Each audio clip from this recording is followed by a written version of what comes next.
राजस्थान की सुनहरी रेत पर सूर्य की पहली किरणें पड़ रही थीं। अजमेर के महल की खिड़की से झांकती राजकुमारी संयोगिता के चेहरे पर एक चिंतित भाव था। उसके कक्ष में उसकी सखी मधुलिका प्रवेश की। क्या हुआ राजकुमारी, आज फिर उदास हो? मधुलिका ने पूछा। संयोगिता ने गहरी सांस ली। पिताजी ने मेरा स्वयंवर रच दिया है। कन्नौज के राजा जयचंद, जो मेरे पिता हैं, दिल्ली के सम्राट पृथ्वीराज चौहान से बदला लेना चाहते हैं और मुझे इसका माध्यम बना रहे हैं। पर राजकुमारी, आपने तो पृथ्वीराज चौहान को कभी देखा भी नहीं है, मधुलिका ने कहा। संयोगिता मुस्कुराई।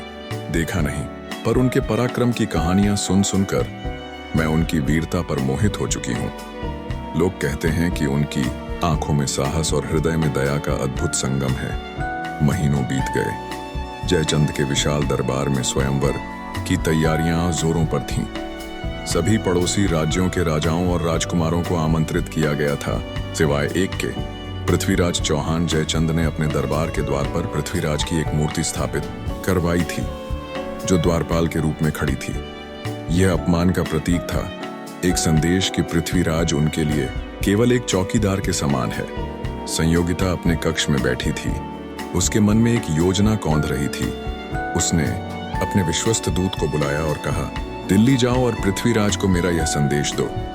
मैंने अपना हृदय आपको समर्पित कर दिया है। स्वयंवर के दिन मैं आपकी मूर्ति पर वरमाला डालूंगी। यदि आप वास्तव में वीर हैं तो मुझे यहां से ले जाइए। स्वयंवर का दिन आ पहुंचा। कन्नौज का विशाल राजप्रासाद सजा धजा था। सैकड़ों दीपक जल रहे थे और संगीत की मधुर ध्वनि चारों ओर गूंज रही थी। देश विदेश के राजा महाराजा अपने वैभव के साथ उपस्थित थे। संयोगिता ने अपना सुंदरतम वस्त्र पहना था। उसके गले में मोतियों की माला थी और हाथों में स्वर्ण के कंगन। उसके हाथ में वरमाला थी, जिसे वह अपने चुने हुए वर के गले में डालने वाली थी। वह धीरे धीरे मंच पर आई।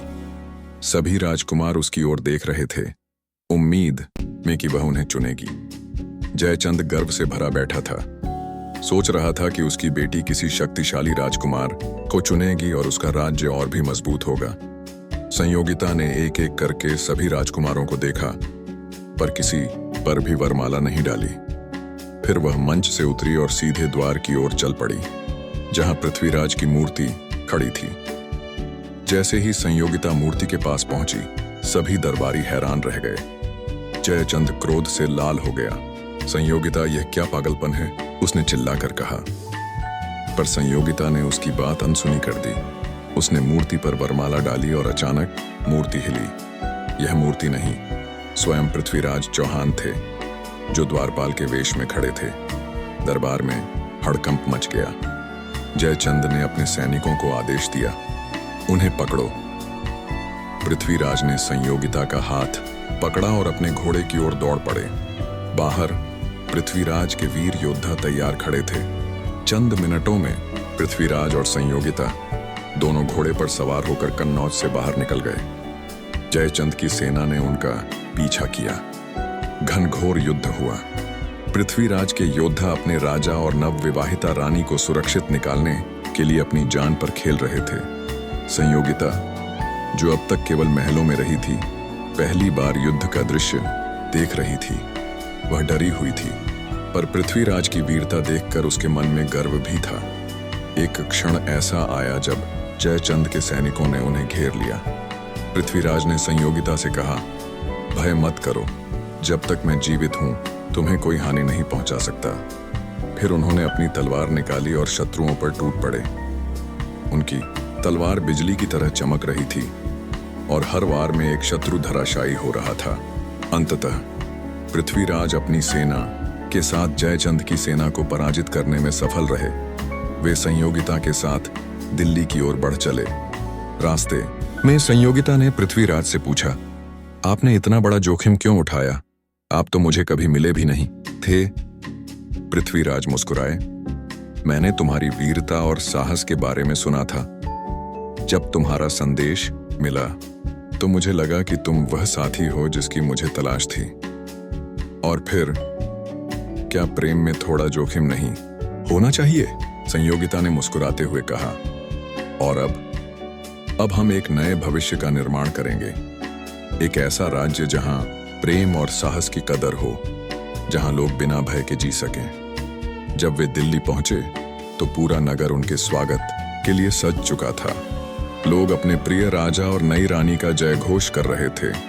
महल के प्रांगण में पृथ्वीराज ने संयोगिता का औपचारिक रूप से स्वागत किया। उन्होंने अपने सभी दरबारियों के सामने कहा, आज से यह रानी संयोगिता नहीं, दिल्ली की महारानी है। इनका सम्मान मेरे सम्मान के बराबर है। संयोगिता की आंखों में आंसू आ गए। उसने कभी नहीं सोचा था कि उसका स्वप्न इस तरह सच होगा। वर्षों तक पृथ्वीराज और संयोगिता ने एक साथ दिल्ली पर शासन किया। उनका प्रेम और भी गहरा हुआ। संयोगिता ने न केवल एक पत्नी के रूप में बल्कि एक साथी के रूप में भी पृथ्वीराज का साथ दिया। वह उनके निर्णयों में सलाह देती और कठिन समय में उनका साथ निभाती। कहा जाता है कि जब भी पृथ्वीराज युद्ध से लौटते, संयोगिता सबसे पहले उनके घावों की देखभाल करती और फिर उनकी विजय का जश्न मनाती। उनका प्रेम इतना प्रसिद्ध हो गया कि लोग कहने लगे, जैसे राम सीता वैसे ही पृथ्वीराज संयोगिता। इतिहास गवाह है कि बाद में मोहम्मद गोरी के आक्रमण के समय पृथ्वीराज ने अंतिम सांस तक अपने राज्य और प्रेम की रक्षा की। कहा जाता है कि जब उन्हें बंदी बना लिया गया तो संयोगिता ने जौहर कर अपना जीवन त्याग दिया, पर उनका प्रेम आज भी भारतीय इतिहास में अमर है। यह एक ऐसी कहानी है जो हमें बताती है कि प्रेम में साहस, त्याग और विश्वास की कितनी बड़ी शक्ति होती है। आज भी जब लोग पृथ्वीराज चौहान और संयोगिता के प्रेम की कहानी सुनते हैं तो उनके हृदय में एक अजीब सी ऊर्जा का संचार होता है।